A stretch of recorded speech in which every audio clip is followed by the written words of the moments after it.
3,000 रुपये वाटप संदर्भात आली महत्त्वाची अपडेट. हो, लाडक्या बहिणींनो, जेवढ्या पण पात्र बहिणी आहेत त्यांच्या खात्यामध्ये आता 3,000 रुपये वाटप.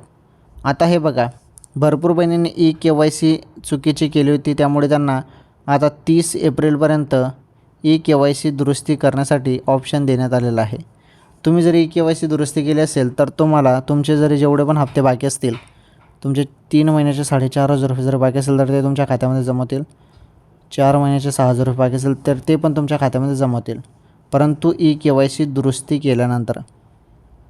त्यामुळे ज्यांना हप्ता मिळाला नाही 2-3 महिन्यापासून, त्यांनी पटकन ई-KYC दुरुस्ती करून घ्यावी. ओके, सर्वात महत्त्वाची अपडेट आहे आणि ही शेवटची मुदत आहे 30 एप्रिल. त्यामुळे 30 एप्रिलच्या पहिलेच तुम्ही ई-KYC दुरुस्ती करा. ओके लाडक्या बहिणींनो, ही फारच महत्त्वाची माहिती ती लाडक्या बहिणींसाठी.